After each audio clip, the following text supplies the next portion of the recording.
Egypta TV, shout out sa'yo. Kaya mo yan, Egypta. Huwag kang mahiya. Si Joy ay matatawag natin na certified Kalingap Angel. Bakit? Si Joy, according to my observation, siya ay napakabuting bata, napakabait. Dahil pagkatapos siyang matulungan, mapabahayan, ay hindi bumitaw sa Kalingap.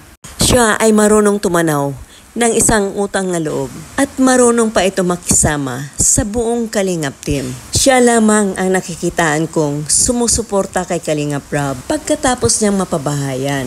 Nitong huli lang ay sumasama si Joy sa pagbablog ni Kalingap Rob papunta kina Dara na alam niyang kailangan rin siya ni Kalingap Rob sa kanyang tabi upang makadagdag siya ng isang kasiyahan sa buong team. Dahil since kilala na siya at napasikat na siya ni Kalingap Rob, ay syempre hahanap-hanapin pa rin siya ng mga viewers ng Kalingap team. At ito ay nagkukusa or may initiative upang sumali sa pagbablog o pagsuporta kay Kalingap Rob kapag ito ay bakante at wala nang ginagawa. Unlike kay Erica na bigla na lang nilayasan si Kalingap Rob.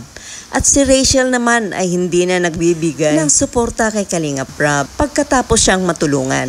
At Ania, palagi raw siyang busy. Well, gano'n naman talaga. Lumalabas na ang kanilang mga totoong pag-uugali pagkatapos ng lahat. Kaya kahanga-hanga itong si Joy sa kanyang ginagawang pagsuporta kay Kalingap Rob dahil alam niya na kakailangan ng mga backup si Kalingap Rob sa kanyang pagbablog. Na sana naman ay hindi ganon din si Dara. Inaasahan natin na susuportahan nila si Kalingap Rob, si Dara at si Roseanne upang makatulong sila kay Kalingap Rob. In vice versa, para ang makuhang monetization ay magagamit rin sa pagtulong ni Kalingap Rob sa ibang taong nangangailangan.